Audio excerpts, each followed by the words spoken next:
Ouais, donc un grand merci à la Fondation de Garches et aux organisateurs de m'avoir invité parce que moi je viens pas du monde de la SMA mais de celui de la sclérose latérale amyotrophique et puis mais bon, on a plein d'intérêts en commun et puis je vais traiter d'un sujet un peu hétérodoxe par rapport à ce qui a été, je pense, présenté lors de ces sessions qui... non, mais alors c'est pas la bonne présentation, c'est une présentation que je viens de faire juste avant, où il y avait d'ailleurs beaucoup moins de monde qu'ici, qui était organisée par un...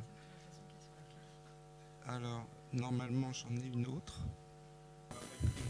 Compliqué comme l'IRM et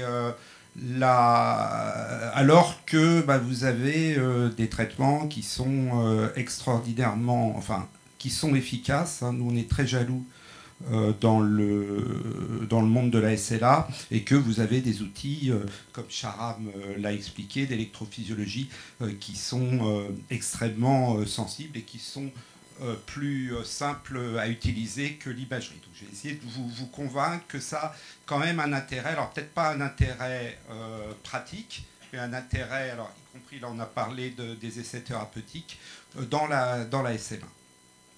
Alors, pourquoi c'est intéressant de faire de l'imagerie? Parce que c'est un outil qui va nous permettre de déterminer s'il y a des lésions en dehors des lésions qui caractérisent la maladie, qui sont la dégénérescence des cornes antérieures de la moelle épinière. Et pour ça, c'est quand même justifié par des modèles animaux. Alors, comme tous les modèles sont des modèles imparfaits, qui montrent qu'il existe des signes de dégénérescence au-delà des systèmes moteurs, avec, enfin, au-delà des cornes antérieures de la moelle, dans d'autres systèmes moteurs, et même au-delà des systèmes moteurs, et notamment dans les systèmes sensitifs. Donc c'est une question qu'on peut légitimement se poser, d'autant que cette atteinte extramotrice, elle est bien documentée dans d'autres maladies du motoneurone. Alors dans la sclérose latérale amyotrophique, bon, ça étonne moins devant une maladie où il y a une composante centrale et une évolution très, très rapide, mais également dans une autre maladie qui ressemble quand même un peu à la SMA de l'adulte, qui est la myotrophie bulbospinale. Donc voilà cette question, et on a une réponse, peut-être des indications à partir de modèles animaux. Il ne marchait pas, pourtant j'ai l'impression. Donc pourquoi l'IRM est un outil adapté pour répondre à ce type de questions? Alors déjà parce qu'on ne parle pas d'IRM standard, mais de techniques avancées d'IRM. Et vous savez que maintenant, on a des techniques de plus en plus sensibles, avec des IRM à haut champ, 3 Tesla maintenant. On va voir se généraliser les IRM à 7 Tesla, et puis des méthodes de post-processing, de modélisation mathématique qui font qu'on on peut adresser des questions qui auparavant étaient vraiment du domaine de la neuropathologie et des modèles animaux. Alors là je reviens donc à mon petit domaine qui est celui de la sclérose latérale amyotrophique, juste pour montrer que ces outils, ils sont bien capables d'étudier avec une bonne sensibilité la distribution des lésions. Alors à la fois au niveau de la substance grise, ça c'est... Alors, il faut que je trouve ça c'est une image qui montre l'atrophie au niveau du cortex. Donc c'est vraiment une analyse quantitative en fait de l'épaisseur corticale. Et puis on a des outils qui nous permettent d'évaluer non pas le ruban cortical, mais la substance blanche. Alors, je ne vais pas rentrer dans la méthodologie, de toute façon ça n'a aucun intérêt, mais comme j'en parlerai après, on a une technique qu'on utilise beaucoup, qui est le DTI, qui nous permettent d'étudier les faisceaux de substances blanches. Et donc une des premières questions qu'on se posait, c'était de savoir s'il y avait une dégénérescence du faisceau corticospinal dans la SMA. Par exemple par un processus de dégénérescence rétrograde. Et donc cette technique, elle est basée sur l'IRM de diffusion. Ce qu'on mesure, c'est la diffusion des molécules d'eau. Normalement, dans un milieu libre comme le CSF, ça se fait dans toutes les directions. Dans un milieu physiquement contraint, des faisceaux de substances blanches, la diffusion des molécules d'eau, elle va se faire dans une seule direction, enfin dans une direction préférentielle. Et ce qu'on mesure en DTI, c'est justement la perte de cette directionnalité donc on mesure par un index qui s'appelle la fraction d'anisotropie. Donc juste pour vous dire qu'on a les outils, encore un petit mot de méthodologie, parce que faut bien justifier qu'on a travaillé derrière et que c'était pas facile. L'IRM médulaire, elle pose beaucoup de challenges, parce que bien évidemment c'est une petite structure, c'est une structure qui est extrêmement mobile avec les mouvements physiologiques. Alors vous vous étonnez pas, c'est pas une IRM d'homme, c'est une IRM de chat. Et donc c'est sensible à l'environnement parce qu'autour de la moelle épinière, il y a plein de trucs, du CSF, de l'os, des muscles, etc. Alors, les choses ont changé. Alors, je dis que je ne parle pas de méthodologie et je m'aperçois que je ne parle que ça, mais vous allez voir, ça va s'arranger après. Et donc, on a maintenant des process qui sont beaucoup améliorés, qu'il s'agisse des méthodes d'acquisition. J'ai parlé des méthodes maintenant à plus haut champ. Des méthodes, alors vous avez vu le mouvement... les mouvements physiologiques, donc c'est ce qu'on appelle les techniques de gating. En fait, on va caler les acquisitions sur les mouvements physiologiques. Et puis beaucoup les méthodes de post-processing, les méthodes de modélisation. Vous savez que ce qu'on voit maintenant en IRM avancé, en fait, c'est des objets virtuels mathématiques. Donc c'est toujours la prudence qu'il faut avoir. Quand on vous montre des belles images de tractographie, moi les étudiants me disent mais c'est super, on voit les axones. Non, on ne voit pas les axones, on voit des traits qui sont des objets mathématiques. Ces outils, voilà un peu ce qui est nouveau dans l'imagerie, c'est que maintenant ça permet donc d'être dans l'analyse beaucoup plus microstructurale. Alors on n'est pas encore au niveau d'étudier les organelles ou le DNA, mais on a maintenant accès à des choses assez simple comme la mesure d'atrophie, ça c'est pas forcément incroyable, mais à l'analyse des faisceaux de substances blanches par la DTI, maintenant en étant capable de différencier les différents niveaux, différents faisceaux, et puis d'approcher des mécanismes, de différencier des mécanismes de dégénérescence de mécanismes de démyélinisation. Alors là, c'est aussi le proof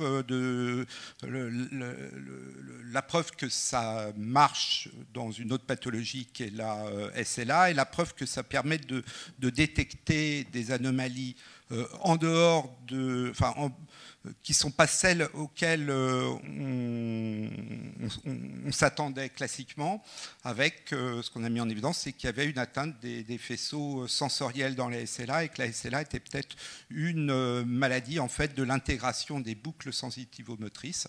Après tout, on peut aussi se poser la question dans la SMA, même si ça peut sembler un peu hétérodoxe. Alors, ça c'est une des premières études qu'on avait faites, et on voulait, pas une hypothèse scientifique absolument incroyable, voir si on était capable de détecter une atrophie au niveau de la moelle épinière. Donc on était chez des patients qui avaient une SMA de l'adulte, donc des types 3 et des types 4. Et ce qu'on a fait, c'est qu'on a en post-processing une méthode qui permet de déterminer l'atrophie de façon dans toutes les directions. Donc pour avoir après une reconstitution 3D de l'atrophie pour savoir si elle siège plutôt en antérieur, postérieur, sur les côtés. Donc on a utilisé une méthode semi-quantitative, c'est-à-dire que bon, c'est un peu automatisé, mais il faut quand même il y a quand même une part d'intervention humaine. Donc maintenant, pour les essais thérapeutiques, ce qu'on cherche est des process entièrement automatisés pour gommer cet aspect observateur, observateur dépendant, et surtout pouvoir le faire pas dans un laboratoire de recherche avec des super postdocs, mais que ça puisse être dans une procédure de routine, en tout cas d'essais thérapeutiques. Donc on a montré qu'on était capable de mesurer cette atrophie, et qui prédominait dans les parties antérieures de la moelle épinière. Ce qui était assez rassurant, c'est-à-dire que le pattern d'atrophie était cohérent avec la distribution du déficit moteur dans la SMA, avec sa prédominance proximale, et donc là une atrophie qui prédominait dans les régions C4, C5.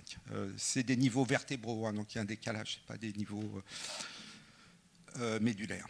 Alors voilà, la question qu'on peut se poser, c'est de savoir, à partir de là, on s'est dit on continue, avec une optique un peu aussi pragmatique de biomarqueurs. Est-ce que ça peut être un marqueur de progression? Est-ce que ça peut être un marqueur prédictif de l'évolution? Est-ce que ça peut être un critère de jugement pour les traitements? Donc il y avait cette vision très endpoint pour des essais thérapeutiques. Alors, encore de la méthodologie, mais c'est très simple. Après, on a évolué dans nos méthodes avec la possibilité de segmenter la substance grise de la substance blanche. C'est-à-dire avec des méthodes d'IRM, donc c'est des softwares qui permettent de segmenter, donc de faire la différence entre le gris et le blanc, et de pouvoir faire la différence entre l'atteinte du gris en termes d'atrophie et l'atteinte du blanc, et également donc mettre un focus en DTI sur les faisceaux de substances blanches. Alors, ce qu'on a constaté, bon, c'était assez attendu, hein, c'est qu'il y avait une atrophie de la substance grise qui correspondait à ce qu'on avait montré avant en termes de topographie dans l'atrophie globale. Par contre, on n'a pas retrouvé d'anomalie au niveau de la substance blanche, que ce soit en termes d'atrophie ou en termes de dégénérescence axonale via la DTI. Bon, ce qui ne veut pas dire qu'il n'y en a pas, c'est dans la limite effectivement de la sensibilité de la méthode. Après, on s'est posé la question de savoir s'il y avait des modifications cérébrales dans la SMA. Avec l'arrière-pensée, ça vous le savez mieux que moi, avec le bouleversement des traitements et la prolongation de la survie des patients. Est-ce qu'on a déjà des petites anomalies qui pourraient faire penser qu'après, c'est des choses qui pourraient apparaître, devenir symptomatiquement parlantes, et de savoir peut-être aussi en termes de targeting des traitements. Ça, vous connaissez ça beaucoup mieux avec les adénovirus. On dit c'est bien parce qu'ils vont partout, mais c'est pas bien en même temps parce qu'ils vont être toxiques partout. Enfin voilà quoi. Il y a cette discussion. Est-ce qu'il faut cibler avec des stem cells, par exemple, purement la moelle? Je dépasse là. Alors moi j'ai trouvé ce papier. Alors là, je suis complètement naïf sur les SMA infantiles, mais bon, il y a ce papier c'est la première et la seule d'ailleurs étude, c'était la seule avant qu'on sur l'IRM cérébral dans la SMA infantile. Alors c'est les SMA 0. Et les pédiatres m'ont expliqué, non, ça c'est vraiment un truc un peu particulier, parce que déjà, il y a un moteur, il y a certes un phénotype moteur, mais il y a aussi une atteinte multisystémique, voilà, que vous connaissez mieux que moi, de dysautonomie, atteinte cardiaque, arthrogrypose, etc. Bon, n'empêche que là... voilà, même un enfant de 6 ans verrait que l'IRM cérébral, elle n'est pas normale, avec ces ventricules absolument énormes, avec cette atrophie cérébrale. Donc, dans ces formes très particulières, il y a une atteinte cérébrale. Alors, qu'en est-il des patients adultes ? Alors, on s'est intéressé au cervelet. Alors, des fois, bon, il y avait une raison aussi de thème un peu de focus au sein du laboratoire. Et puis en même temps, vous savez que le cervelet, il a plein de fonctions, hein. C'est une structure bien évidemment motrice, mais qui est une structure d'intégration avec, on sait maintenant, enfin, qu'on pense aussi avec son cervelet. On pense d'ailleurs peut-être aussi avec sa moelle, c'est peut-être quelque chose qu'il faudrait... non, c'est vrai. Bon, les neurologues, en dehors des SLatologues, méprisent tellement la moelle que ça sera une idée assez dure à imposer. Donc, on a fait de la mesure d'atrophie du cervelet. C'est pas facile parce que de segmenter les régions du cervelet, et on a trouvé une atrophie dans certains lobules. Alors qui sont les lobules 8B, 9 et 10, enfin peu importe les nombres, sinon que c'est des structures qui sont dévolues à l'intégration des influx proprioceptifs. Ce qui fait peut-être sens, alors là on est un peu dans on n'est pas dans l'évidence, hein, on est dans la supposition qui fait sens par rapport à une maladie où on a une atrophie musculaire et donc une atteinte, toutes les raisons pour avoir une atteinte des retours proprioceptifs, mais c'est peut-être pas ça la seule raison. Quelle est la signification clinique ? Bon, c'est vrai que quand on examine un patient SMA, bon, il n'a pas d'adiadococinésie ou de trucs cérébelleux nets. Mais voilà, après, quand un patient est très déficitaire, c'est sûr qu'on ne peut plus le déterminer. Je pense que ça serait intéressant de faire une étude, ça fait un temps fou que je veux faire une étude des mouvements oculaires chez les patients SMA. Je ne sais pas s'il y en a quelqu'un parmi vous que ça intéresse. Voilà, ouais.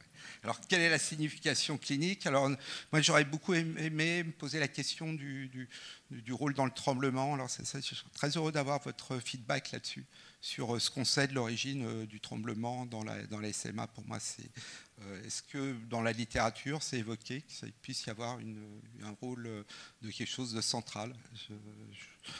Je vous pose la question. Je ne pense pas, mais peut-être qu'on n'y a pas pensé. Est-ce qu'il y a une explication claire, en tout cas, pour le tremblement dans la SMA ? Je sais pas. Voilà.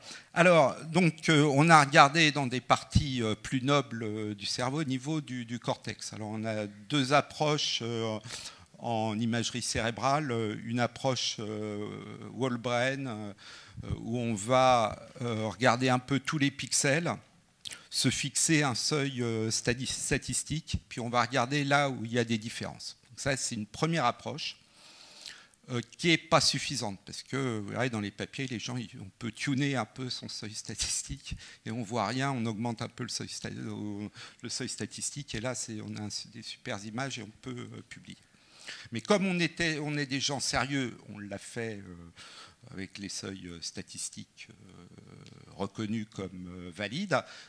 Et la surprise a été qu'on avait des anomalies, et surtout que les anomalies n'allaient pas dans le sens qu'on attendait, puisqu'on avait des signes, non pas d'atrophie, mais d'hypertrophie du cortex cérébral, avec une augmentation de l'épaisseur du ruban cortical. Donc, c'est quelque chose qu'on mesure avec les softwares d'épaisseur de la cortical thickness. Et dans des régions motrices, là, vous le voyez, mais au-delà des régions motrices, alors pas mal dans les régions frontales, mais aussi dans des régions plus associatives. Ce qui était quand même assez étonnant. Alors, quand on a ces résultats-là, il faut aller confirmer par une étude par région d'intérêt. On a fait une analyse statistique avec tout, on voit une différence. Maintenant, il faut partir de l'hypothèse, prendre la région et montrer que là, on a une différence statistique. Et effectivement, par cette approche qu'on dit par de région d'intérêt, on a bien confirmé l'existence de cette hypertrophie. Alors le terme, en termes de sémantique, est pas bon. Il faut être, je pense, très descriptif. Je dis aux étudiants, voilà, l'épaisseur est augmentée. Parce que bon, il n'y a pas que des neurones, il y a de la glie, il y a plein de trucs dans le cerveau. Donc, alors voilà, la question, ce qu'on s'est demandé, c'est de savoir, est-ce que c'est un mécanisme de compensation de l'atteinte, qui vient compenser l'atteinte du motoneurone périphérique. On n'a toujours pas la réponse, hein, donc, et les moyens pour avoir la réponse ne vont pas être évidents, mais vous verrez qu'il y a peut-être quelques indicateurs. Alors, un moyen très grossier pour répondre à cette question-là, c'était de savoir si ce phénomène-là, on pouvait l'observer dans d'autres maladies du motoneurone périphérique. Et donc, quand on avait fait ce travail sur la SMA, j'avais un collègue irlandais qui était dans le labo, qui après est reparti au Trinity College, etc. Et il m'a dit, écoute, moi je vais regarder dans les syndromes post-polio, parce qu'en Irlande, il y a pas mal de syndromes post-polio. Des zones de l'Irlande quand même un peu reculées, où le niveau de soins n'a peut-être pas été celui qu'on a en France. Donc il a retenu,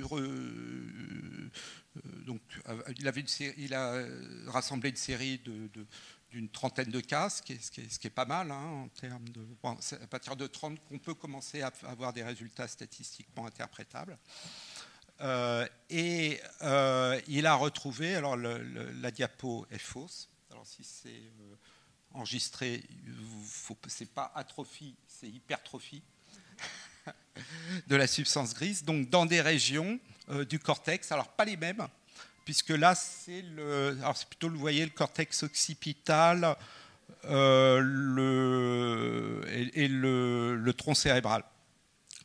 Des anomalies également sur la white matter avec en DTI, hein, avec aussi allant dans le même sens.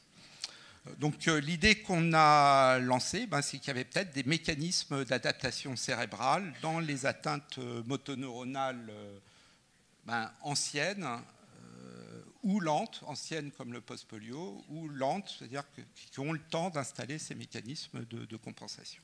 Ça reste une hypothèse. Alors, ce n'est pas un truc complètement né d'une imagination débordante, parce que quand même de mécanismes d'adaptation en termes de modification de l'épaisseur du cortex, c'est connu depuis, vous la connaissez, cette étude historique chez les chauffeurs de taxi londoniens. Et cette étude a montré que les chauffeurs de taxi avaient des régions de l'hippocampe plus épaisses. Alors maintenant, les chauffeurs de Uber, je ne pense pas, parce qu'ils suivent le GPS. Et donc, c'était... et que ça augmentait avec leur durée d'expérience professionnelle dans le métier de taxi londonien. On le sait aussi en termes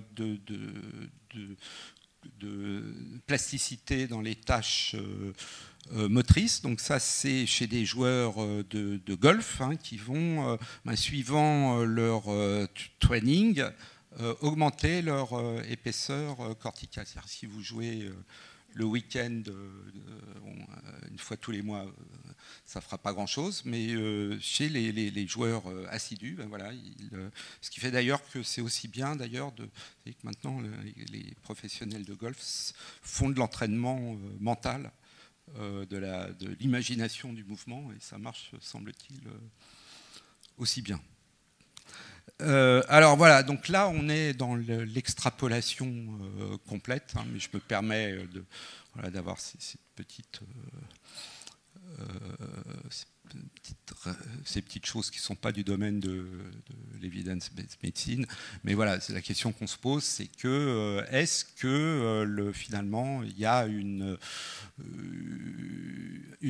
adaptation cérébrale qui pourrait expliquer que les patients SMA aient finalement des capacités cognitives élevées, des capacités sociales plus particulièrement bien développées. Alors bon, c'est facile à dire comme ça, parce que quand on est en situation de handicap, on a aussi une adaptation purement psychologique. Mais c'est pour en avoir discuté avec les pédiatres. Moi, j'étais assez content, qui me disaient, mais ouais, franchement, les enfants SMA, qu'est-ce qu'ils sont forts, les mecs, ils font des études incroyables, etc.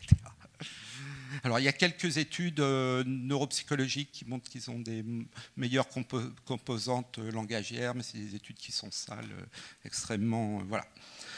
Voilà la conclusion. Donc, des choses très simples. L'IRM permet de quantifier l'atrophie des cordes antérieures de la moelle cervicale. Donc, c'est un outil pour en avoir. On discute souvent avec Charam. On se chambre sur l'IRM par rapport à l'électrophysiologie. C'est toujours très, très marrant et très sympa. Il n'y a pas de signe, on n'en détecte pas d'atteinte du faisceau cortico-spinal. On a une atrophie du cervelet dans cette fonction complexe du cervelet. Alors d'intégration, de coordination motrice, d'intégration des faisceaux, des informations sensitives. Alors d'ailleurs, il y a un papier, alors que vous devez connaître, un modèle animal, je crois que l'auteur c'est Guo, alors, qui est passé dans Neurone, il y a déjà pas mal de temps, où il montre des anomalies sensorielles avec une dégénérescence des DRG. Voilà, après, si vous êtes incapable de critiquer, enfin, je connais bien la pertinence des modèles de SMA pour en avoir discuté avec les spécialistes, c'est quand même assez problématique. Alors, des mécanismes d'adaptation cérébrale, alors est-ce qu'on est dans le domaine de la synaptogénèse, du renforcement fonctionnel de réseau? C'est des choses qu'il faudrait étudier, qui seront difficiles à étudier. On va essayer de le faire par des études longitudinales, et ce sur quoi je n'ai pas assez insisté, c'est de savoir si ces anomalies, elles sont finalement d'origine congénitale, enfin plutôt le terme congénital n'est pas bon, je voulais dire développementale, ou c'est quelque chose d'acquis. Finalement, ces histoires dont je parle de compensation, c'est complètement nul et non avenu, c'est des modifications. Mais je sais que c'est quelque chose qui, dans votre monde de SMA, est extrêmement familier. Je considère même la SMA comme une maladie développementale pour certains. Je ne sais pas où vous en êtes de cette réflexion-là, ça m'intéresserait. Mais on se la pose aussi pour la SLA d'ailleurs. Certains voient la SLA comme une maladie développementale. Des biomarqueurs de progression. Alors les résultats longitudinaux qu'on a pour le moment ne semblent pas montrer que c'est une technique très très sensible et que là l'électrophysiologie gagne le match. Et puis c'est ce que je disais, donc est-ce que cette symptomatologie centrale pourrait à un moment donné apparaître chez ces patients qui, voilà, on est extrêmement enthousiastes, nous du côté SLA, des succès thérapeutiques dans la SMA. Et donc peut-être que cette symptomatologie centrale pourrait à un moment donné devenir cliniquement significative. Voilà, donc je vous remercie de votre attention. Je remercie toute l'équipe de myologie qui nous a pas seulement recruté des patients, expliqué ce qu'était la SMA avec Pascal, Anthony, Tania et Georgia Quérin, qui était avant mon étudiante en thèse et qui maintenant a migré à l'Institut de myologie et travaille beaucoup sur la SMA.